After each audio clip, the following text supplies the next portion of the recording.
Third down and a yard again. 22-19 San Francisco in the overtime. Chiefs will throw it on 3rd and 1. Mahomes is going to run it 30-yard line. 25-20. Mahomes inside the 15 and down to the 13-yard line. Shades of Super Bowl 57 when he ran down the field in pain with the ball in his left hand and a sword in his right. It's first down on a 19-yard run by Mahomes. A touchdown wins the game.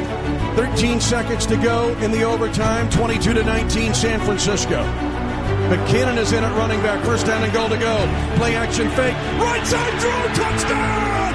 Kansas City! McCole Hardman with the catch on the right side. A 3-yard touchdown pass in overtime. Kansas City wins the game, 25-22.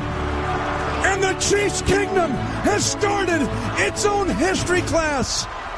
Because for the first time in 6,944 days, there is a back-to-back Super Bowl champion. And it is the Kansas City Chiefs, champions of Super Bowl 58 on the heels of Super Bowl 57. The Chiefs do it in overtime. Salut le Chiefs Kingdom, bienvenue sur How About the Chiefs, le seul podcast qui rassemble tous les fans des Chiefs dans la langue de Molière. Moi c'est Hugues et avec moi, comme toujours, il y a Johan. Johan, comment ça va? Bah ça va et toi Hugues? Eh ben ça va, impeccable. Donc comme chaque semaine, on analyse les derniers matchs, on discute des dernières actus et on débat des sujets les plus chauds du royaume des Chiefs. Alors les Chiefs, qu'est-ce que ça dit? On lance le débrief. Chiefs Kingdom! Y'all hear this? We've been fighting for all right all day. How about a little Viva Las Vegas? Viva Las Vegas! Viva! Viva Las Vegas! Alors merci Travis pour le jingle. Alors nos Chiefs de Kansas City ont fait le travail à Cleveland dimanche sous un temps bien pluvieux. On a battu les Browns 21-7, permettant de conforter notre place en tête de l'AFC. Victoire peu reluisante. Patrick Mahomes a mené l'attaque vers cette victoire, où on a pu voir beaucoup de passes incomplètes, notamment en deuxième mi-temps. Il a réussi à connecter du coup Noah Gray et Juju pour 2 touchdowns, et puis une passe avec notre speedster Xavier Worthy. Ça fait plusieurs fois qu'on voit ce type d'action depuis le début de saison avec notre jeune rookie, donc pour le 3e touchdown. On a vu le retour de notre kicker Harrison Butker. Bon, par contre, on voit qu'il n'est pas encore à 100%. Il tape pas les kick-offs, ni justement tous les kick-offs. C'est pas lui qui les tape, c'est notre safety Justin Reed. Et on a bien senti, on en discutera, que pendant le match, c'est peut-être ça qui nous fait jouer la 4e, alors qu'il n'y avait peut-être pas une grosse nécessité en fin de match. Il a raté un field goal aussi, de mémoire, à une distance qui était plutôt abordable d'habitude. Donc malgré ces field goals ratés, il a quand même converti les trois extra points. Du côté de la défense, on retrouve enfin notre défense sur toute la ligne. Vraiment, tout le monde a été au top. On va reparler des 6 giveaways où on a pu récupérer la balle à nos adversaires. On a eu un gros Nick Bolton, on a eu un George Karlaftis de gala. On a eu 3 interceptions par Bolton, Brian Cook, Jaden Hicks et Trent McDuffie qui fait sa première interception. Et quelle interception, on va en reparler. Voilà, du coup, pas mal de choses à dire sur ce match, du positif, du négatif. On retrouve notre défense, on retrouve notre pass rush. Yo, toi, ton impression sur le match? Bah alors, mon impression globale, on a fait le travail. Voilà, on marque 3 TD dans ce match qui nous permet d'avoir une victoire. Voilà, 21-7. On prend un TD dans le match, c'est vraiment pas grand-chose. Notre défense a vraiment fait du gros boulot, même s'il faut remettre en cause qu'il n'y a pas grand-chose du côté des Browns, mais il faut provoquer les turnovers. On les a fait. On a réussi à faire un fumble quand même sur Nick Chubb, qui n'est pas donné à personne non plus, parce que faut le faire quand même.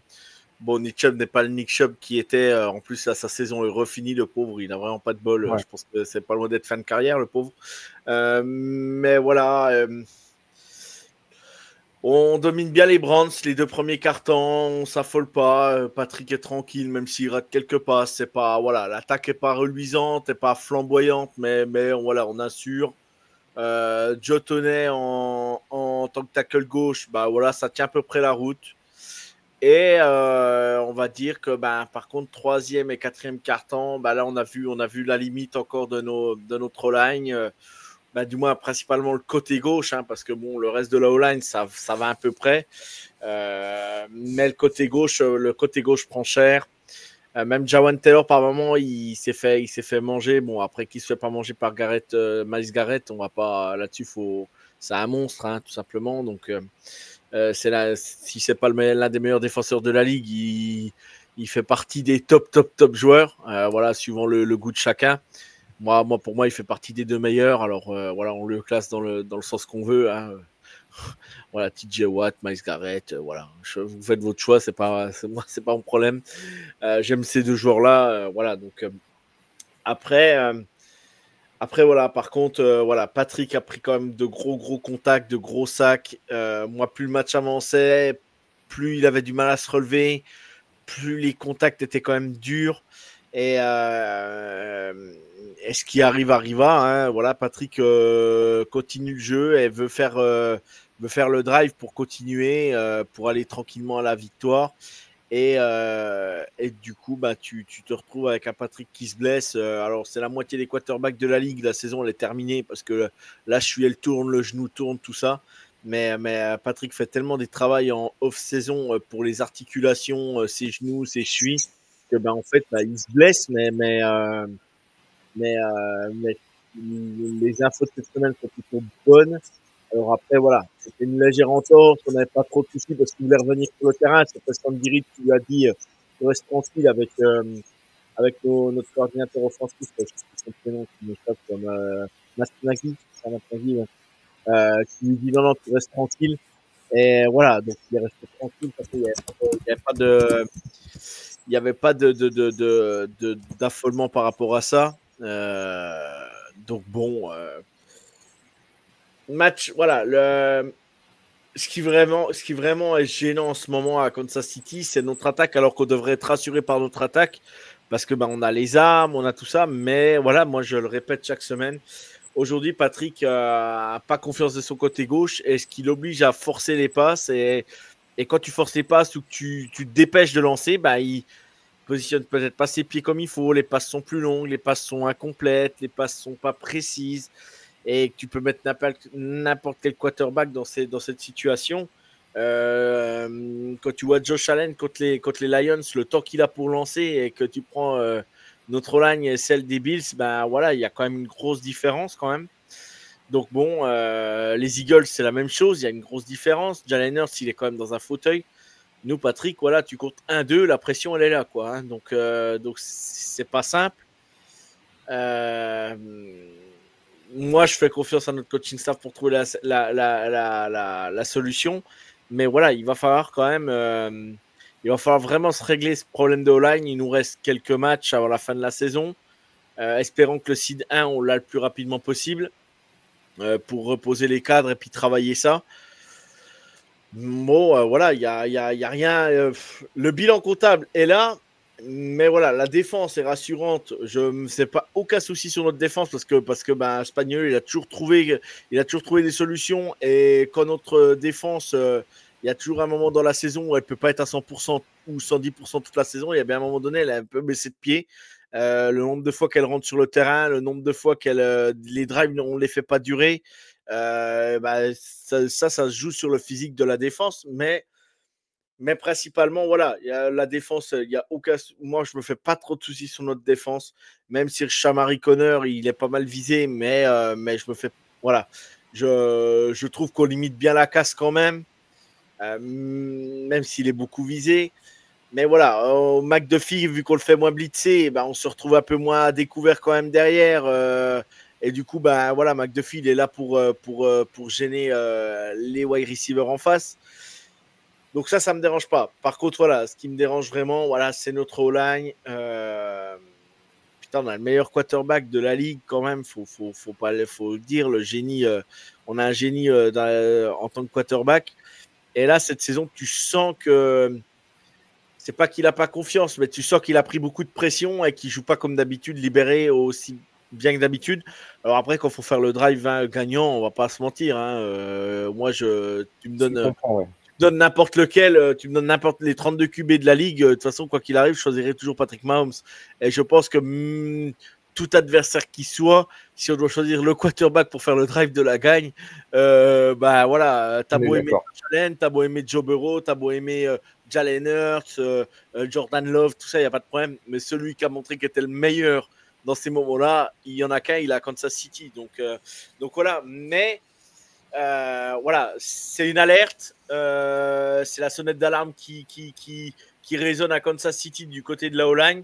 Et il faut vraiment qu'on trouve une solution pour que Patrick puisse envoyer ce qu'il faut. Et avoir, alors après, comme tu le répètes assez souvent, Hugues, après je vais arrêter de faire mon monologue. Tu répètes assez souvent qu'on cache peut-être le cahier de jeu. Et ben, à voir ce qui se passera les premiers matchs de playoff. Mais on peut pas, on pourra pas résister tous les playoffs en ayant une O-line aussi poreuse à gauche, quoi. C'est pas possible. À un moment donné, on va rencontrer des bêtes défensifs et ça, par contre, ça peut être vraiment problématique. Donc voilà. Après, c'est le seul bémol que j'ai aujourd'hui. Que l'attaque performe ou performe pas, l'essentiel, on s'en fout en NFL, c'est de gagner. Moi, si on va remporter le Super Bowl. Si on fait le tripit en gagnant 14-9, ça me va très bien, j'en ai rien à faire. Hein. Non, mais voilà, j'en ai rien à foutre, moi, de la beauté du sport. Hein. De la beauté du match, je m'en fous complètement. Moi, l'essentiel, c'est d'aller au bout. Hein. Et puis après, une fois qu'on a fait le tripit, on peut laisser les titres s'en aller. Une fois que l'histoire est écrite, voilà, Patrick Mahomes peut bien prendre quelques saisons à pas aller au Super Bowl, ça ne me dérangera pas. Quoi. Voilà, là, voilà. Il y a quand même l'histoire qui peut s'écrire et voilà, on aimerait tous que l'histoire s'écrive et que ça soit avec lui et que ça soit le seul à l'avoir fait, quoi, tout simplement. Donc on croise les doigts jusqu'au bout, quoi. On y croit. On y croit. Monologue à toi, Hugues. Du coup, pour rebondir un peu sur la blessure de Patrick en fin de match, moi j'ai quand même trouvé la ligne offensive plus encourageante. Je ne vais pas dire plus rassurante, mais plus encourageante.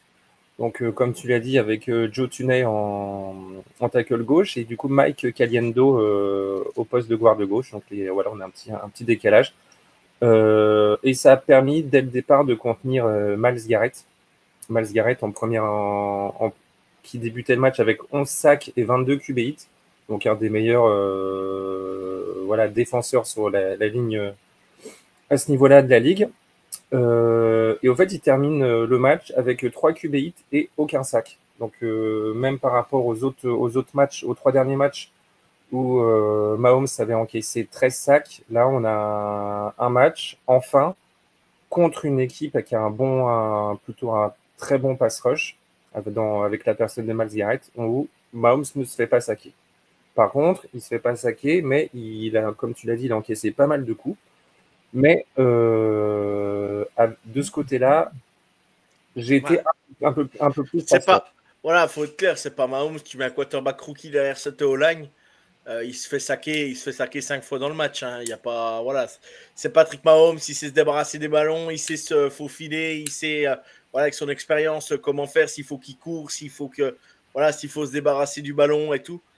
Donc ça c'est pas le problème. Mais il subit, je crois, c'est 16 ou 17 QB hits dans le match, je crois. C'est quand même énorme. C'est énorme malgré tout. Et principalement sur le 3e et 4e quart-temps. C'est ça qui. Moi, je te l'ai dit, on se l'est dit en message privé. Hein. On échange beaucoup. Les gens nous prendraient pour des fous. Ils croiraient qu'on s'entend pas. Mais en fait, on échange comme si on était des passionnés. Et on n'est pas d'accord avec Hugues. Hein. On le dit en off. On n'est souvent pas d'accord. Hein. Et du coup, je te le dis, moi, ça me fait chier de faire jouer Joe Thuney en tant que tackle alors qu'on a investi sur ce poste et qu'on est incapable de protéger Patrick. Et ça me fait vraiment chier. Alors, si on va au Super Bowl avec Joe Tunney puis Caliendo, c'est Caliendo, c'est ça qui s'appelle. Caliendo, ouais. Ouais. Et Caliendo, ça m'ira très bien. Je dirais pas le contraire. Mais tu vois que Joe Tunney manque de repères par moment quand même. Contre un Myles Garrett, bon, alors il se tape le must du must. Hein, il n'aura pas un Myles Garrett toutes les semaines. Mais tu vois, là, ce week-end, il va se taper un Will Anderson, qui est quand même pas un bébé facile. Et puis la semaine d'après, tu vas te taper un TJ Watt, quoi. Un TJ Watt, je veux dire. Donc c'est quand même pas les plus faciles à gérer, quoi. C'est sûr. Et alors, c'est le meilleur moment pour progresser aussi, tu me diras. Mais voilà, voilà, moi ça me ferait chier que Joe Tunney, par exemple, se blesse parce qu'il a joué tackle gauche pour dépanner et pour protéger Patrick. Mais on a bien vu sur le deuxième touchdown de Noah Gray. Bon, il y a Myles Garrett qui prend un espèce de doigt où sa visière se casse ou je sais pas trop, je pense ce qui se passe. Je pense que c'est la visière qui pète ou pas. Parce que je pense. Et puis à mon avis, avec les vis, c'est tellement tendu, je pense que ça a claqué au niveau de l'œil. Et je pense que c'est ça qui fait que ça lui a fait mal. Parce qu'il ne fait pas du cinéma. Hein. Myles Garrett, il ne se fout pas par terre pour rien. Hein. Il n'enlève pas son casque pour rien. Machin. Par contre, sur le deuxième touchdown, j'ai vraiment adoré la protection de Patrick. Quoi. Tu vois, il bouge dans sa poche, à droite, à gauche, à droite, à gauche. Et là, il balance sur Noah Gray. Mais là, il a un temps fou. Fou. Alors, bien évidemment, il ne peut pas avoir tout le temps comme ça à chaque drive. Bien évidemment, il ne faut pas être fou. On ne demande pas ça à chaque drive. Mais ça faisait longtemps qu'on ne l'avait pas vu, je trouve. C'est ça. Cette protection en red zone, je me demande si on l'avait vu cette année. Bon, le fait que Myles Garrett se blesse au début du drive, ça aide beaucoup aussi. Hein, ça... Mais même, ils n'ont pas réussi à... Et Patrick trouve Noah Gray tranquillement dans la red zone et touchdown. Voilà. Alors, je me dis, entre ça, le drive là, qui est super bien fait et puis super bien mené tout du long, hein, parce que je crois qu'on récupère le ballon plus sur un fumble ou je sais plus quoi, je sais plus ce qu'il y a eu exactement. Il y en a eu tellement, je ne sais plus dans le sens du match, mais bon, après le drive en red zone est très bien joué, quoi. Pareil, le troisième TD sur Worthy, voilà, on utilise Worthy, on le voit de plus en plus. Là, si Hollywood Brown revient, on y reviendra après, mais tu as Diop, Hollywood Brown, Noah Gray, Kelsey, Worthy, va falloir quand même à un moment donné, c'est pas possible qu'on n'arrive pas à franchir les 30 points en attaque, je comprendrais pas. Et là, par contre, on va dire que nos Hollywood Brown arrive au bon moment, je pense. Il va arriver au bon moment. Il va avoir 2-3 matchs avant les playoffs, ce qui va permettre aussi de le mettre en route. De reprendre du rythme. J'ai lu là hier à l'entraînement, il n'y a pas un défenseur qui a réussi à le tenir de tout l'entraînement hier. Ça, c'est quand même dingue. Ça, c'est quand même ouf. Et voilà, on y reviendra après, mais on reste sur le match. Mais voilà, il y a des choses qui se sont bien passées pendant ce match, mais le troisième et le quatrième quart-temps m'ont fait douter. Et je pense que... je pense qu'on fait signe par moment de relâchement. Tu vois, le match, on menait 14-0, il y avait des fumbles de partout, la défense faisait le travail, tout. Et je me dis, tu vois, alors, c'est pas un manque de respect, c'est pas ça. Mais c'est qu'en fait, on est tellement dans la gestion qu'en fait, on sait qu'on va remporter le match et qu'on force pas, en fait. Et quand on force, quand il faut aller gagner le match, tu vois, les Chargers, les Panthers, les semaines auparavant, quand il faut faire le dernier drive, Patrick, il le fait sans broncher. Il n'y a rien qui nous arrête, quoi. Tu vois, c'est ce que je veux dire, quoi. Et je me dis, en fait, on s'en fout dans qui est les points. On gère notre saison. Et si on remporte d'une possession ou un peu plus d'une possession, en fait, le coaching staff, on s'en fout complètement. L'essentiel, c'est de faire quoi? C'est de remporter ces matchs, avoir le seed 1. Et puis point barre, quoi. Et voilà, comme tu le disais, comme on le disait, on la verra pas, la belle attaque de Kansas City, tout feu, tout flamme, comme comme il y a 4 ans, il y a 5 ans. Ça n'existera plus, ça n'existera pas cette année. Par contre, il faut le dire, voilà, on est en pleine gestion. On a un coaching staff qui panique pas. On sait très bien gérer par moment l'horloge en fin de match. Même si Emilia le dit, elle répète assez souvent, on ne court pas assez. Avec Pacheco et Hunt, je ne comprends pas qu'on ne court pas plus. Mais c'est pareil. Est-ce qu'on n'en a pas un peu trop abusé et que les équipes nous attendent? Ou alors, est-ce que Andy Reid ne veut pas en abuser justement pour être prêt pour les playoffs et pas cramer nos running backs? C'est à se poser des questions parce que tu te dis, on les utilise quasiment plus. Alors que Hunt, à un moment donné, on l'utilisait, c'était notre arme principale, quoi, quasiment. Et je sais pas. Alors, comme je vais faire mon Hugues cette semaine. Espérons que le cahier de jeu est bien caché et que ben on voit des trucs exceptionnels en playoff. Mais voilà, on gagne 21-7, impressionnant ou pas. On va le répéter comme on le répète chaque semaine. On s'en fout qu'on soit impressionnant ou pas. C'est vrai, on s'en fout parce que l'essentiel c'est quoi? C'est d'avoir le seed 1 puis de recevoir les matchs à Kansas City, à Arrowhead. Le reste, on s'en tape. Exactement. C'est comme j'écoutais l'émission d'hier avec Elvin. Le football hurrah, enfin, il n'y a pas de football hurrah, c'est efficace. Exactement. C'est efficace, on met des points. Et un point de plus que l'adversaire, c'est ça qui te fait remporter le match. Donc, et puis on sait, et moi je pense qu'il y a un truc où on est sûr, c'est qu'on est sûr de notre force. Et ça, on le voit bien, contre les Chargers, le dernier drive, on voit jamais Kelsey dans le match, on le voit par Simoni, et là, le drive qu'il faut, la troisième tentative, boum, Patrick, qu'est-ce qu'il cherche? C'est Travis Kelsey, point barre. C'est comme ça. Sur un tracé qui n'était pas du tout prévu comme ça, en plus. Ben, non, mais avec un peu de... En fait, de toute façon, moi, j'ai adoré ce qu'a dit Andy Reid dans le micro. Les gars, on va la chercher, quoi. Et les gars, on va chercher le titre. Point barre. C'est tout ce qu'il a dit. Il n'a pas... Je me demande voir même par moment s'ils appellent bien les jeux dans le casque. Parce que tu te dis, c'est pas possible. C'est tellement improvisé de temps en temps qu'en fait, ils te disent, Patrick, tu tentes ça. Si tu vois que ça va pas, t'improvises tout de suite, quoi, en fait. Et en fait, le dernier drive contre les Chargers, pour moi, c'est quasiment que de l'impro. Hein. Ouais, c'est possible. Du coup, j'ai essayé de rebondir là sur tout ce que tu as dit, Yo, parce que J'en dis beaucoup, excuse-moi, Hugues, excuse-moi. Je coupe mon micro. Non, mais t'étais bien parti, je t'ai laissé. Du coup, pour revenir sur notre ligne offensive, très bon point pour moi pour Mike Caliendo. Il avait déjà marqué un touchdown quand il s'était rendu éligible en début de saison. Du coup, c'est plutôt rassurant parce que ça permet d'avoir un backup. Si jamais il arrive un truc, tu vois, comme Tunnel l'an dernier qui n'avait pas pu jouer le Super Bowl, c'est Allegretti qui l'avait superbement remplacé et qui avait joué d'ailleurs une grosse partie du match avec le genou en vrac. Donc très important voilà, pour un match où il est en starter, où il n'encaisse aucune pression. Donc voilà, c'est vraiment à mettre à son actif. Et du coup, est-ce que ça va pas changer la donne au niveau de Trey Smith, parce que Trey Smith, faut le re-signer à l'intersaison là.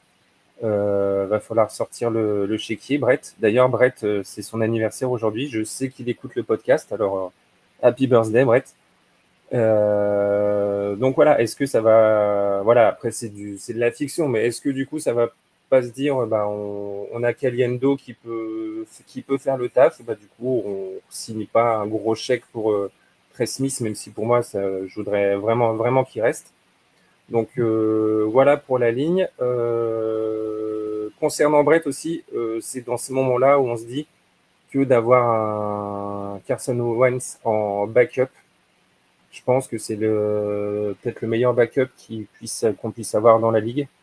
Et puis comme Andy Reid le disait, c'est peut-être un des backups qui mériterait ou qui pourrait avoir une place de starter au moins dans une franchise. Donc voilà, il est rentré en fin de match. Les passes qu'il avait à faire, il les a fait. Il a couru un peu aussi comme il fallait. Mais tu vois, c'est pas comme les autres années, tu vois, où Mahomes s'était sorti pour diverses raisons, où tu avais le backup, tu te disais, oula, même quand c'était Chad Henne, hein, même s'il a fait des super prestations quand il fallait, t'étais pas non plus totalement serein quand il rentrait, quoi. Tu prends Chad Henne et Carson Wentz, il y a quand même un petit monde d'écart. Quand même. Voilà, justement. Quarterback, il y a un petit monde d'écart, bien évidemment. Mais voilà, du coup, le fait d'avoir la chance d'avoir un backup de ce calibre, tu vois, moi, même si normalement Patrick doit jouer samedi, là, c'est les dernières news qui sortaient, là, il était encore full participant aujourd'hui à l'entraînement. même s'il jouait pas samedi, tu sais que Carson Wentz joue à sa place samedi, tu sais que tu peux gagner. Voilà, tu pars pas le match, tu pars pas perdant. Il a fait ses dernières saisons, il a fait des matchs, il a emmené des équipes à la victoire, il n'a pas fait des zéros pointés les saisons. Alors, c'est plus le Carson Wentz des Eagles quand ils vont au Bien Super sûr. Bowl et qu'ils se blessent avant le Super Bowl, mais ça reste quand même un joueur très solide et Avec de l'expérience. avec de l'expérience, puis avec des armes quand même. Parce que bon, là, on a quand même Pacheco qui revient. Pacheco, en fait, à mon avis, on est juste en train de le mettre dans le rythme. Hein. En fait, on le garde là, on est en train de le mettre dans le rythme. Karim Hunt, puis, je suis désolé, de toute façon, en attaque, tu vois Diop, il fait une réception, on le sort. Ouais, Oui. tu as l'impression qu'on n'a pas envie voilà, après, on n'a pas envie de le faire jouer. Juju, il fait un bloc monstrueux le week-end dernier. Voilà, mais Juju, il est comme il est. Mais il fait le taf hein, dans ce qu'on lui demande. Oui, c'est un receveur 4-5, mais il fait le taf. Hein. Aujourd'hui, je préfère avoir un Juju qu'un Sky Moore ou un Kadarius Toney pour catcher les ballons. Hein. Non, mais il n'y a pas photo. Quoi. Non, mais oui, non, mais après, faut dire ce qu'il y a. Même, tu vois, même l'ajout d'un Samaji Pirine. Ce qu'il fait, il le fait très bien. On ne l'utilise pas beaucoup, mais ce qu'il fait, il le fait très bien. Il recouvre un fumble au début de match. Là, donc, Par contre, le seul truc qu'il y a, tu vois, vu que c'est plus Harrison Butker qui tape les kicks, eh ben on laisse on laisse des retours de kicks à chaque fois parce que il n'a pas la patate d'Harrison Butker et du coup les gens ils peuvent retourner les kicks. Et notre équipe spéciale, par moment, les plaquages manqués, on est fort pour ça quand même. Hein. Ouais, parce que les mecs récupèrent la balle, ils ont un peu de champ, du coup ils ont déjà un peu d'élan et c'est vrai que c'est plus dur à rattraper. Mais bon, Harrison Butker, c'est une histoire de 2 week-ends et puis après ça va se faire. Hein. Oui, voilà. Parce qu'il est revenu peut-être un peu tôt et puis qu'on voulait se rassurer. Puis de toute façon, un kicker, faut qu'il kick. Hein. Pour se rassurer, il faut qu'il kick. Donc bon, il a loupé le field goal. Le field goal était tout près. C'est quand même pas un field goal qui était à 55 yards ou machin. Voilà. Mais il l'aurait pas tenté. Voilà.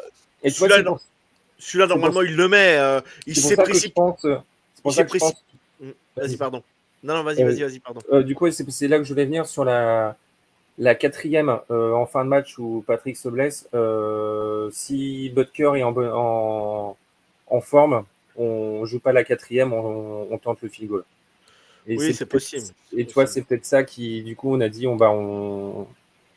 voilà. C'est peut-être pas ça du tout, mais je pense que ça a peut-être joué dans le choix du jeu. Après, est-ce que c'est pas Mahomes qui a dit non, on le joue, on lance, voilà. Ouais, après, il force quand même pas de trop, Patrick, hein, je trouve, parce que quand Andy lui dit non, tu sors, quand il veut pas tenter la quatrième, il l'attend pas, hein, même si Patrick est un peu frustré. Si Andy dit non, c'est non, hein, quoi qu'il arrive.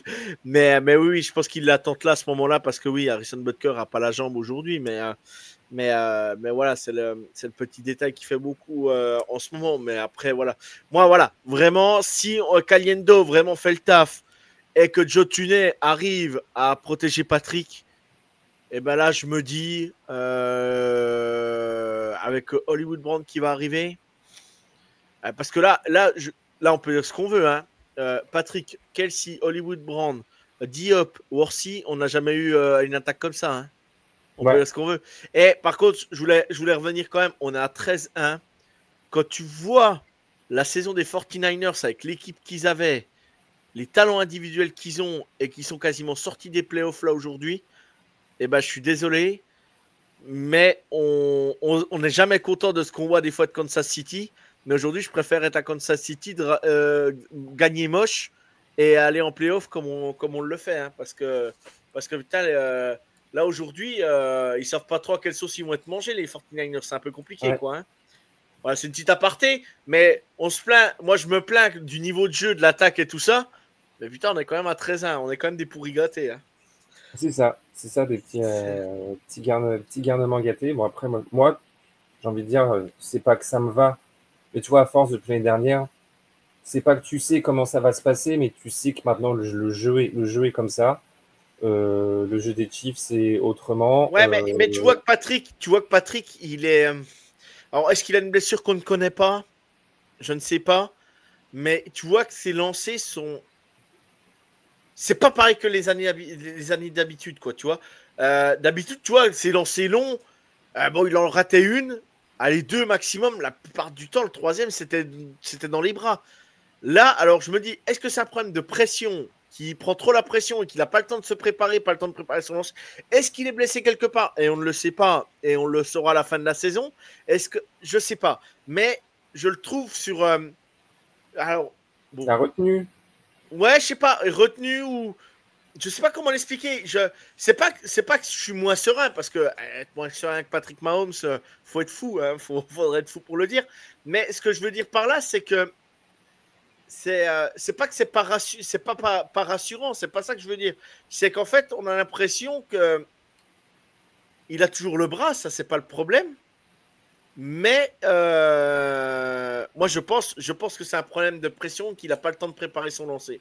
Moi je vois que ça. Moi je vois pas. Il n'a pas pu perdre sa fluidité dans son geste comme ça du jour au lendemain. Ou alors il est blessé, mais on ne le sait pas. Ouais, moi je le vois comme ça. C'est pas possible qu'il rate autant de passes. J'ai du mal avec ça, tu vois. Après j'ai regardé là, les 2-3 lancers un peu longs qu'il fait. Il n'est pas spécialement ou pas sous pression du tout. Enfin, tu vois qu'il a quand même plutôt le temps. Après, est-ce que avec Hollywood Brown qui va revenir, pendant tous les camps d'entraînement, c'était Hollywood Brown qui était receveur numéro 1. Ouais, sur les lancers longs et tout ça, ouais, bien sûr, intermédiaire ou long. Voilà. Et du coup, est-ce que il y a peut-être pas encore toute cette. Ou alors, moi, je le dis depuis le départ, c'est les assignations, les tracés des receveurs qui n'est pas au bon endroit au bon moment. Voilà, et ça, Elvin, s'il nous écoute, je pense qu'il n'est pas d'accord avec ça. Je voudrais bien avoir son avis par rapport à ça. Alors, moi, je vois que ça, parce que c'est pas possible. À un moment, tu le vois, Patrick, il est frustré. Alors, je me dis, est-ce que c'est lui qui n'a pas réussi son lancer? Est-ce qu'il est blessé, qu'il ne peut pas lancer comme d'habitude? Ou alors, est-ce que c'est l'assignation et le receveur n'est pas au bon endroit au bon moment? Après, on l'a dit plusieurs fois aussi cette saison. Il y a aussi des moments où l'exécution n'est pas parfaite. Et tu vois, quand tu n'es pas tout synchro forcément au même moment, et ben, tu vois, ça a des problèmes d'exécution. L'autre jour, tu vois, Kelsey, là, le week-end dernier, il essaye de trouver Kelsey à un moment sur une passe de 30 yards à peu près. Tu sais, puis il lui passe au-dessus. Ouais. Et Kelsey se retourne, il fait, elle est pour moi. Ouais, et là, je me dis, putain, Patrick, c'est lui. Tu vois, je me dis, putain, Patrick, tu chies dans la merde. Et là, t'as Travis Kelce qui se retourne, qui dit, c'est pour moi. Et je me dis, quand il dit, c'est pour moi, je me dis, bah là, c'est Kelsey qui n'est pas au bon endroit. Qui a coupé ou qui a ralenti sa course et qui devait être plus loin. Et je me dis, alors, il y a un problème de dosage, il y a un problème de synchronisation entre les deux, peut-être. Mais là, quand tu vois Kelsey qui se retourne et puis qui dit, c'est pour moi, je me demande si c'est bien, les exécutions sont bien faites aussi parfois.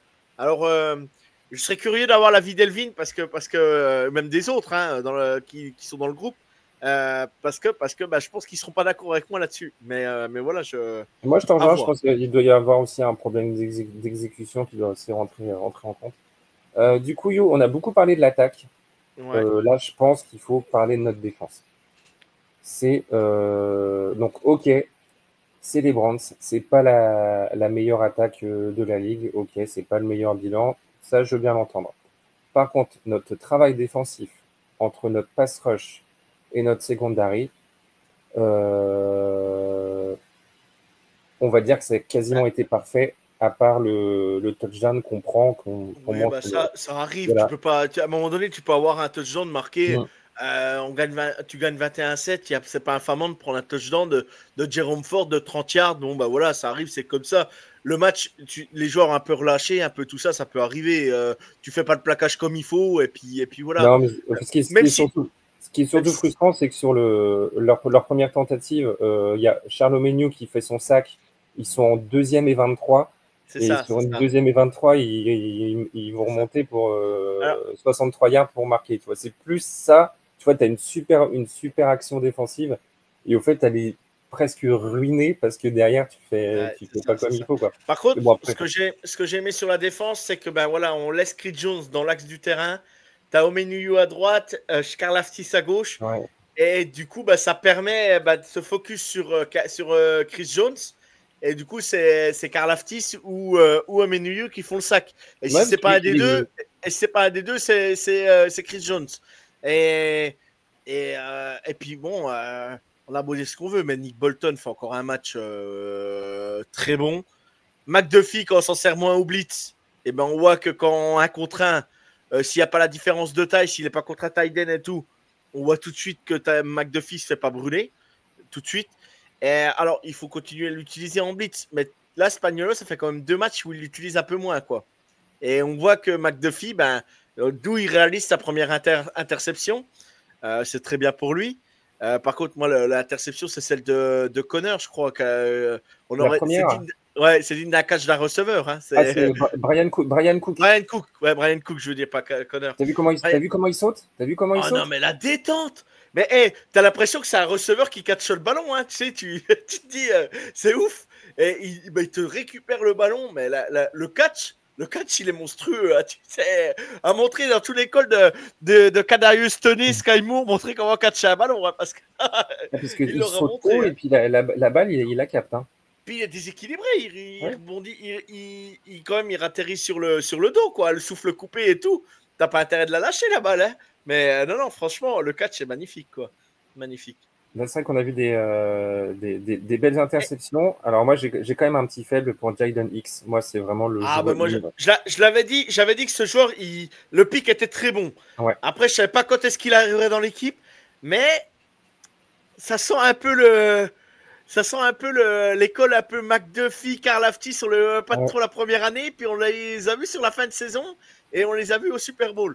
Parce qu'il prend de plus en plus de temps de jeu, donc c'est plutôt très très intéressant. Puis on voit que c'est un pic à la Spagnuolo. Enfin, tu vois, c'est ça pue le QI foot. Hein. C'est ça. Donc là-dessus, c'est top. Et puis, comme tu l'as dit, on a eu Joshua Williams qui a eu du mal au début à contenir Jeudy au début du match. Mais tu vois, après, comme tu l'as dit, quand McDuffie, on a pu le remettre dans le slot. Parce que justement, voilà, on a des defensive backs, tu vois, comme Jayden Hicks et tout, tu vois, qui font le taf derrière. Tu vois, c'est ce que j'ai vu. Tu vois, Spagnuolo, c'est jamais les mêmes joueurs qui sont forcément sur la même zone de couverture, etc. Exactement. Du coup, pour perturber les attaquants adverses, ou l'attaque adverse. Et quand McDuffie a pu se retrouver dans le slot, et ben Jeudy, on l'a plus vu. Parce que du coup, il était couvert sans arrêt et il a disparu des radars. C'est ça. Il faut 127 yards à la passe. Les Brands, c'est 108 pour Jeudy. Hein. Ouais. Donc, il nous a bien ouvert en début de match, du moins en début à un moment donné. Et après, c'était terminé, quoi. Il a 11 réceptions, 108 yards. Il manque juste le TD dans le match, mais qu'il n'a pas eu. Mais, mais très bien, parce que tu vois, notre défense, voilà, quand tu vois que l'attaque, elle a patiné beaucoup, parce que voilà, Areza, on ne l'a jamais vu autant sur le terrain que depuis le début de saison. Le nombre de fois qu'on a dû être amené à punter, tu vois, la défense, comme l'année dernière, elle a repris le dessus, elle a fait le taf, elle a dit pas de problème, ça patine devant, nous on récupère derrière, donc là-dessus c'est top. Je pense qu'on a fait le tour en attaque, en défense, équipe spéciale. Est-ce que toi, Joe, le top, à qui l'attribuerais-tu? Ton top de ce match? Moi, je vais dire Nick Bolton parce qu'il fait une interception, une passe défendue. Il est à 0,5 sacs. Voilà, il fait un match presque complet. Il manque juste le tackle for loss, mais non, franchement, ouais, Nick Bolton. On retrouve nos linebackers comme par hasard aussi. On retrouve un Léo Chenal aussi. On retrouve aussi Drew Tranquille. Bref. Voilà, mais ouais, je mets Nick Bolton parce que ça me fait plaisir. Mais il est souvent là, Nick Bolton, de toute façon, hein, on le sait. Hein.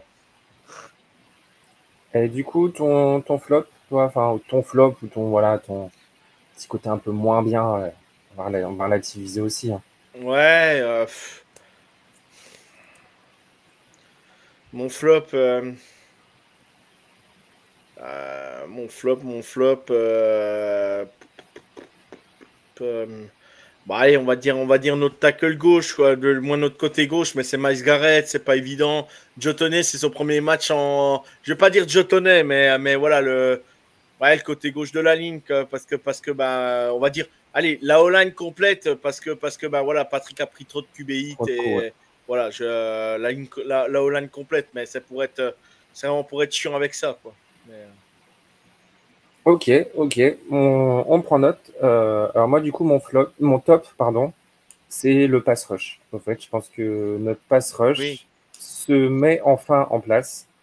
C'est peut-être le meilleur pass rush qu'on a eu depuis le début de saison, tout du moins en termes d'efficacité. On termine le match avec 5 sacs et 11 QB hits. On a 5 sacs qui ont été réalisés par d'autres joueurs que Chris Jones. Donc ça, c'est aussi à noter. Et, bon, 2 par Karlaftis. Hein. Voilà, 2 par Karlaftis. Et tu vois, depuis le début de la saison, en fait, Chris Jones, il est double team tout le temps. Tout le temps, ouais. Et jamais nos edge ont pu, voilà, c'est sûr qu'avec Omenihu qui revient, ça donne une cible, ça donne parce que j'aime bien j'aime bien Dana, j'aime bien Wharton, mais voilà, c'est pas Omenihu et Karlaftis, quoi, c'est ce que je veux dire, quoi. Donc voilà, là Omenihu, il revient, on est tranquillement en train de le mettre en route. Voilà, on t'a vu l'année dernière qu'il montait en puissance et il arrivait en finale de conf où il se blesse. Ouais, c'est la finale de conf, je crois, où il se blesse, si je ne me trompe pas. Ouais, c'est quand il fait le strip sack sur Lamar Jackson. Je Lamar Jackson, ouais. L'action-là qu'il blesse. Et du coup, c'est dommage, mais parce qu'il arrivait vraiment en pleine forme au moment des playoffs. Et là, je pense qu'on est en train de... Tous nos blessés, en fait, on les démarre là pour vraiment les mettre en pleine bourre au playoff, je pense, quoi. Et en plus, la chance que l'on a, c'est que les équipes les auront pas trop vu jouer. Donc, ils savent pas trop exactement comment on va pouvoir comment on va les faire jouer, je pense. C'est surtout ça, ouais. Et voilà, et du coup, tu vois, c'est ce que je disais dans un podcast précédent, le fait d'avoir un meilleur pass rush, automatiquement, ça va libérer de la pression sur notre secondary. Parce que ça faisait quand même quelques matchs qu'on faisait pas de sac, hein, je crois, hein, si je me trompe pas. Hein. C'est ça. Et au fait, je crois on était à 1,9 sacs par match. Et là, depuis le retour de Menu, depuis 2-3 matchs, on a doublé notre nombre de sacs par match. Donc, tu vois, c'est quand même significatif. Et c'est là-dessus qu'il faut qu'on puisse aller pour retrouver le niveau de la défense de l'année dernière. C'est important parce que de toute façon, si on fait pas de sacs, même si le quarterback se débarrasse du ballon qui a la pression, il ne perd pas de garde. Donc, du coup, tu mets pas trop en difficulté les attaques adverses. Que là, quand tu sacs et que les mecs commencent je dis une bêtise, mais en 2e et 23 ou 3e et 15, ça aide pas, quoi. Hein. Donc, il faut trouver tout de suite une passe longue. Et là, c'est plus compliqué pour les autres équipes, quoi. C'est sûr. Ouais. Quoi. Puis même psychologiquement, voilà, quand le QB il se prend un sac et tout, faut quand même reprendre ses esprits et pouvoir repartir. Donc là-dessus, voilà, très bonne progression. Et moi, si j'avais peut-être un petit flop, c'est Joshua Williams. Dans le sens où il a eu du mal à contenir Jeudy en début de match. Et c'est surtout qu'il commet deux fautes, 2 pénalités, et du coup qui remettent les Browns dans le jeu. Donc voilà, c'est plus pour ces 2 combinaisons que je le mets en flop. Après, en pénalité, j'ai regardé tout à l'heure. Tac, c'est où attends, interception. Pénalité. On prend 4 pénalités dans le match. Hein. Ça va quand même, c'est pas le. Et par contre, notre line a été plutôt disciplinée. Ouais, il fallait quand même. non, mais c'est sûr, oui. Je pense qu'on a fait le tour sur ce match. On a bien débriefé. Il y avait des choses à dire sur les 2 côtés du ballon. C'est bon pour toi? On enchaîne sur la preview du match de samedi. Attention, le match est samedi. Samedi 19h. Samedi 19h. Ah, je mets un générique, pardon. Allez,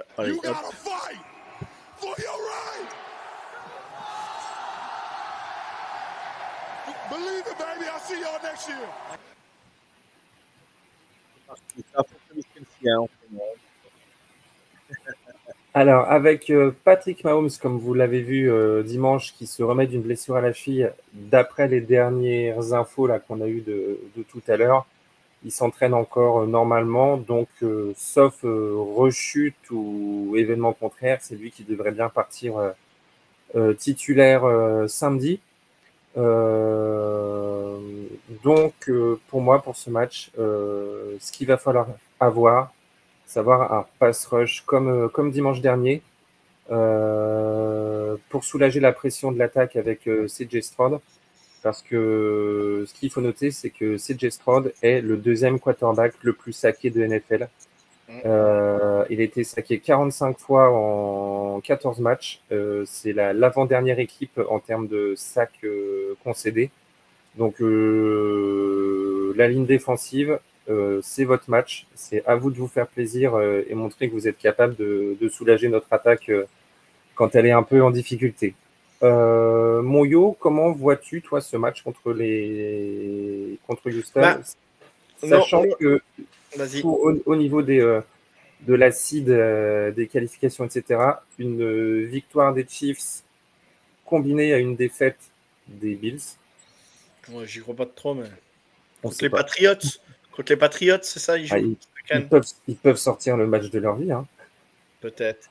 Donc, voilà, on ne sait pas. Mais voilà, en tout cas, une victoire. Ça reste un match de division, c'est jamais anodin. Voilà, on est d'accord. Les matchs de division, on connaît trop bien, nous, dans la nôtre. On sait que c'est toujours des matchs particuliers plutôt accrochés. Voilà, une victoire des Chiefs combinée à une défaite des Bills nous assurerait la seed 1. Même si on perd avec les Bills perdent, on est à la seed 1 quasiment. Hein, donc, à quelque chose près. Voilà. Mais en tout cas, ça serait officiellement officiel. Exactement. On peut dire ça. Exactement. Voilà. Alors, vas-y, je t'ai coupé, excuse-moi. Vas-y, parle du match de samedi. Va falloir continuer à bien défendre à la course parce qu'ils ont un Joe Mixon et puis mon Cam Akers, mais surtout Joe Mixon qui a 910 yards, dont TD cette année. C'est comme une force qu'ils ont.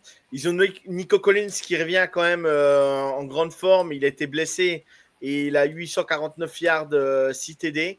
Par contre, je viens de voir quand même. Je viens de voir de notre côté, on y viendra après. Mais donc, CJ Stroud qui a été bien saqué. La force qu'il va falloir, il va falloir bien protéger Patrick Mahomes parce qu'ils ont quand même une defensive line qui a un front seven quand même qui est très très très fort du côté des Texas. Et c'est l'une de leurs forces. Donc, il va falloir vraiment bien protéger Patrick, bien retenir Will Anderson, qui est quand même un joueur qui est assez incroyable. Voilà, si CJ Stroud ne réalise pas la même saison que l'année dernière, c'est un peu plus compliqué. Mais bon, on sait que contre Kansas City, voilà, ils vont sortir un gros match. C'est normal, hein, c'est Kansas City. Si on peut taper le champion, on ne va pas se gêner, surtout chez eux à Arrowhead. Voilà, donc ils vont être motivés, les Texans. Alors après, voilà, c'est la 19e attaque contre la 14e. Nous, on est 5e en défense, eux, ils sont 4e. Voilà, par contre, voilà, en attaque, en passing et puis en rushing yard, eh ben, ils sont derrière. Voilà, de pas grand-chose, surtout en rushing, mais voilà. Bon, c'est à Arrowhead, c'est chez nous. Je pense qu'on va bien protéger Patrick. Les gens vont faire un peu plus attention, nos joueurs, pour qu'ils se fassent le moins saqué, le moins touché possible. Et je me dis, on peut tuer le match d'entrée. Si on sac, on est capable de faire un fumble et tout ça, de marquer un TD assez rapidement. On est capable de provoquer un turnover aussi. Bon, et puis j'ai envie de dire, Travis Kelce, je viens de voir qu'il était à 709 yards. Heureusement qu'il va pas trop bien cette année quand même. Hein. Il décline vachement quand même. Il décline vachement, 709 yards. Et, il a 3 matchs pour arriver à 1000 yards. Ça fait 200 je suis pas trop bon en maths, excusez-moi, 291 yards à faire en 3 matchs. Il peut peut-être dépasser les 100 sur ce match et puis faire le prochain à plus de 100 yards aussi. Donc voilà, je me dis, ça ferait taire beaucoup de monde s'il arriverait au milliard, même ou s'il s'en approche, tu vois, comme l'année dernière. En sachant que l'année dernière, il a loupé 2 matchs, le premier et le dernier qu'il a pas joué. Mais s'il jouait le dernier, il l'aurait fait ses milliards comme tous les ans. Donc voilà, mais il est là. Bon, il a que 2 TD cette année. On s'en fout. Hein, c'est Noah Gray qui les met. C'est Noah Gray qui les met. Hein, donc. fait comme le Gronk en playoff. Hein. Bon, Bah oui. donc, à l'époque Brady. Non, voilà. Moi, ce que je veux, c'est imposer notre jeu au sol un petit peu plus ce match-là. Varier notre attaque quand même. Essayer de continuer à trouver Worsley quand même, qui fait quand même si je suis pas son plus grand fan, mais quand même qui nous fait vraiment une saison correcte, sa première saison. J'ai envie, voilà, il faut quand même le dire. Salut Worsley, on lui demande de le faire, il le fait très bien. Bon, il a droppé un ballon la semaine dernière. Bon, bah voilà, c'est des drops de rookie. Kelsey en drop, puis on lui en tient pas rigueur non plus. Donc voilà, je vais dire, faut pas non plus être borné. Mais la clé du match, voilà, ça sera quand même de contenir. Je pense que si on arrive à contenir leur jeu au sol, on arrivera à les emmerder parce qu'on va être obligé de faire lancer Speedy Stroud et puis Speedy Stroud qui lance, il faut qu'il se calme le terrain. Nous, avec toute pression qu'on peut mettre, ça peut vraiment le gêner. On peut créer des turnovers.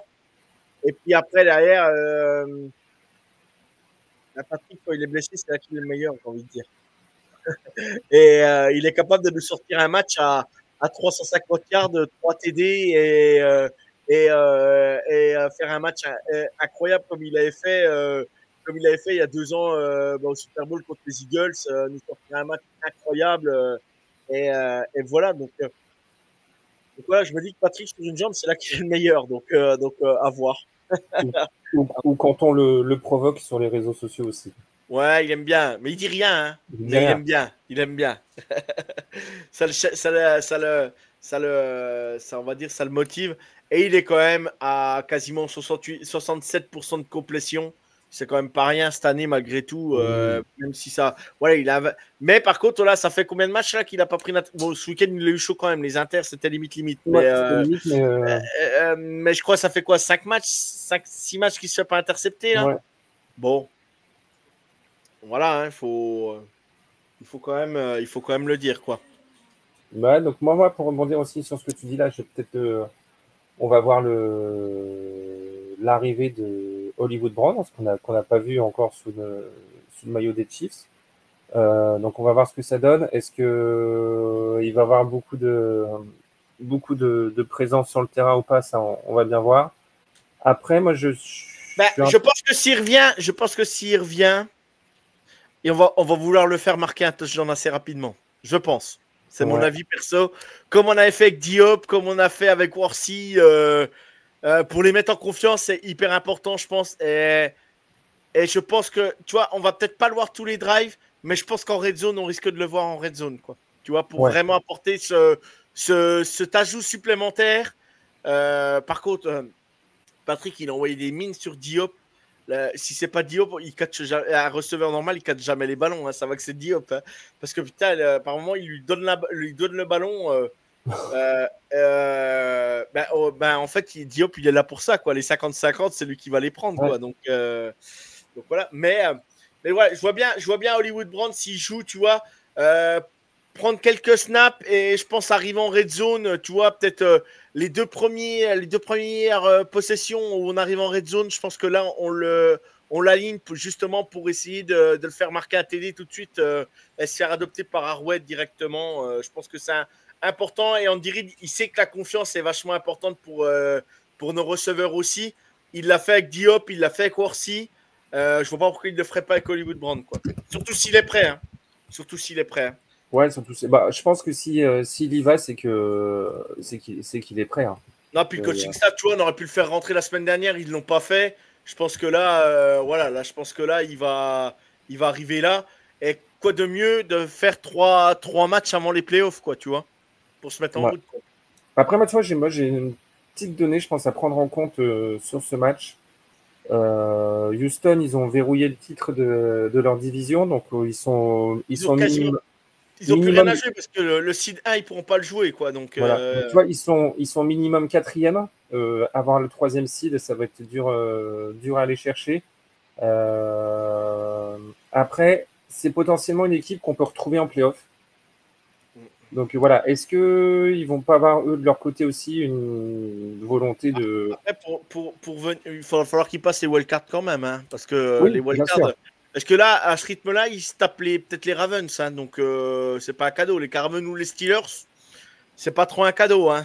Non, mais je pense que dans notre division, il n'y a personne qui sera un cadeau, quoi. Donc, ouais, c'est vrai, c'est pas faux en même temps. C'est pas faux. Donc, voilà, je me dis, c'est moi, je prétends pas avoir, voilà, Oui, ils ont quasiment plus rien. Ils sont quasiment en roue libre jusqu'à la fin de la saison, quoi, là. Voilà, on va dire, pour préparer leur playoff. Voilà, et ça peut être une équipe qu'on peut rencontrer. Donc, est-ce qu'ils ont intérêt à tout montrer, tout sortir, sauf pour se faire le scalp du champion et nous embêter? C'est possible aussi, hein, ils peuvent se. Voilà. Mais, voilà. Nous, en fait, c'est si on enchaîne rapidement. Imaginons, là, comme contre les Browns, tu mènes rapidement 14-0, tu provoques un fumble et tout. Tu peux te dire qu'ils lâchent quasiment le match assez rapide parce que, voilà, ils ont plus grand chose à jouer, ils sont déjà qualifiés, éviter les blessures, éviter de blesser les titulaires. Toi, un Will Anderson, peut-être qu'ils vont peut-être pas le faire prendre tous les snaps. Tu vois, c'est des trucs comme ça. Ouais. On sait qu'en NFL, malgré tout, il n'y a pas de tanking. Du moins, pas de tanking, ça dépend de quoi on parle, mais là, côté Houston, je dis pas il sera une victoire d'accrocher le seed 1 ou 2. Bon, pourquoi pas. Mais là, avec les Bills qui sont déjà seed 2, ouais. Ça va jouer entre les Ravens. Si les Ravens gagnent, bon, ça relance un petit peu la discussion du seed 3. Mais ça va jouer entre le seed 3 ou 4. Bon, ça change pas grand-chose, le seed 3 ou 4. De toute façon, ils reçoivent chez eux le premier match, quoi qu'il arrive. Donc, ça ne va pas changer grand-chose. Non, pour eux, ça ne changera pas grand-chose. Et nous, on a absolument besoin d'une victoire pour conserver le. Même si on conserve toujours la seed 1. Oui, même si on perd là avec les Bills gagnent, on a toujours un match d'avance, malgré tout. Mais c'est vrai que on va dire que tu peux goupiller tout la semaine prochaine contre les Steelers ce jour de Noël. Tu peux goupiller le match. Bon, alors. On va pas dire que ça peut le faire parce que l'année dernière à Noël, on a bien vu la prestation qu'on était capable de livrer contre les Raiders. Donc voilà. Mais je me dis, voilà, même si tu vois, même si on gagne là demain et qu'on perd le soir de Noël, c'est pas bien grave, quoi. Voilà, c'est ce que je veux dire, quoi. Non, mais demain, il faut le gagner pour s'assurer un peu plus le truc, être tranquille, quoi, je pense. C'est ça. Puis tu te dis, si tu gagnes, tu fais une saison régulière sans défaite à Arrowhead. C'est pas arrivé depuis plus de 20 ans.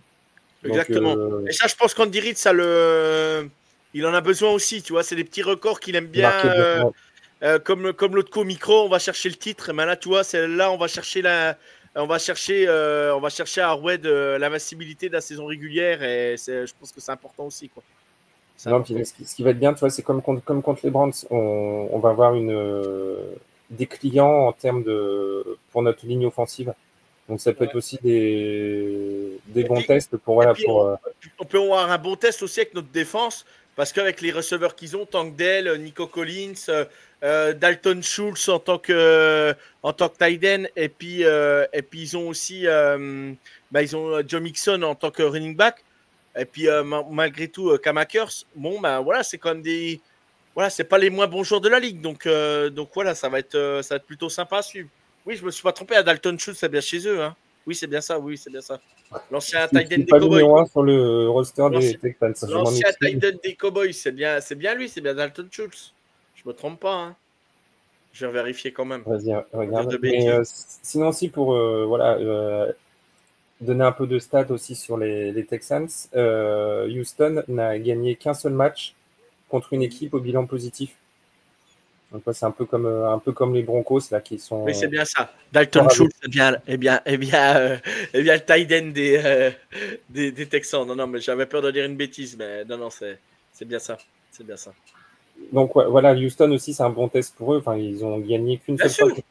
Donc c'était contre les Bills, leur victoire contre une équipe au bilan positif. Donc voilà, ça fait un peu comme les Broncos qui sont plutôt forts contre les faibles et plus faibles contre les forts. Mais voilà, ce qu'il faut, c'est comme tu as dit, pas de blessure. Parce que là, on voit des équipes, tu vois, comme les Lions. Ouais, c'est dur là, c'est dur pour eux. Alors, saison super, hein, c'est dur pour eux. Hein. C'est dur pour eux. Donc voilà, ils ont peut-être fait le plus dur en saison et tu vois, l'arrivée au playoff, ça devient tendu parce que voilà, une grosse partie de leur effectif est blessée. Bon, après, c'est le jeu. Hein. On sait que c'est un sport dangereux. On est tous logés à la même enseigne. Nous, on a aussi mangé notre pain noir sur les blessures aussi. Non, puis quand tu vas au Super Bowl contre Tom Brady, t'as plus de O-line. On l'a vécu aussi. Hein, donc voilà, ça arrive. Hein, ça arrive. C'est comme ça, ça fait partie du sport. Hein. Donc voilà, ce qu'il faut, c'est être bien comme il faut au mois de janvier. Essayer d'accrocher la cible numéro 1, parce que si on arrive à l'accrocher pour éviter le dernier match pour nos starters contre les Broncos, tu tapes quoi, je crois, j'ai vu 28 jours c'est changer le match de repos. Je veux dire, c'est assez. Non, puis on a l'habitude de gérer ces moments-là et le coaching staff travaille très bien pour ça. Ça permet de soigner les bobos, ça permet de souffler. Patrick de bien se restructurer, bien se régénérer, et c'est hyper important, quoi. C'est hyper important. Ouais, surtout à ce moment-là de la compétition, voilà, c'est en termes de fraîcheur d'effectifs et de gestion des blessures, c'est ce qui peut faire la différence. Tu vois d'autres choses sur ce match? Moi, je pense vraiment que comme tu dis, notre pass rush, la pression qu'on pourra mettre sur leur attaque, créer des turnovers, c'est ce qui pourrait nous permettre de essayer de prendre le large rapidement pour laisser tourner après derrière. On va rencontrer une belle équipe, hein. Faut pas se mentir, hein. Ça va pas être simple non plus, hein. Mais voilà, comme tu dis, peut-être qu'ils peuvent lâcher un peu le match.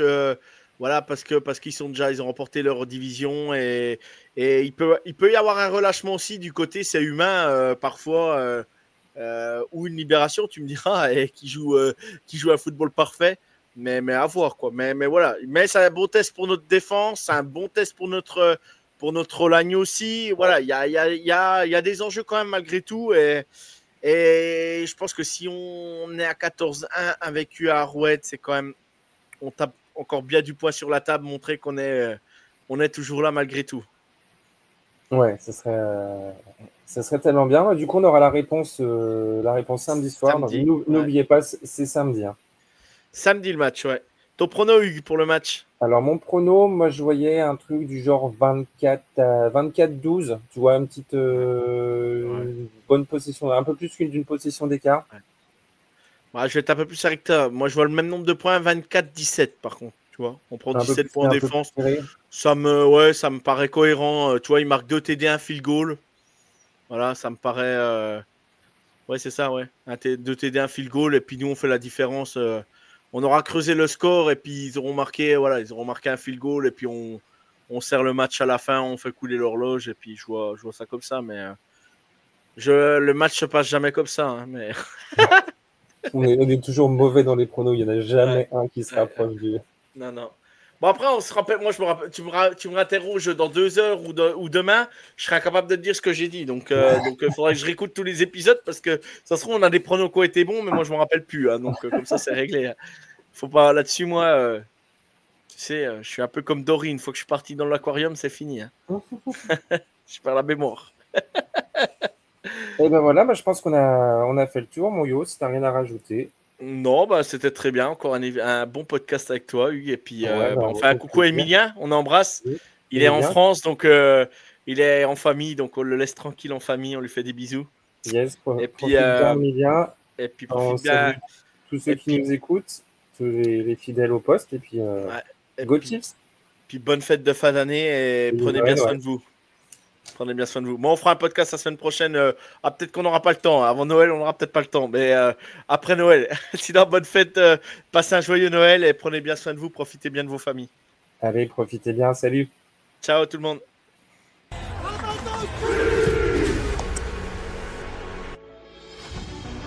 Third down and a yard again. 22-19 San Francisco. In the overtime. Chiefs will throw it on 3rd and 1. Mahomes is going to run it 30-yard line. 25-20. Mahomes inside the 15 and down to the 13-yard line. Shades of Super Bowl 57 when he ran down the field in pain with the ball in his left hand and a sword in his right.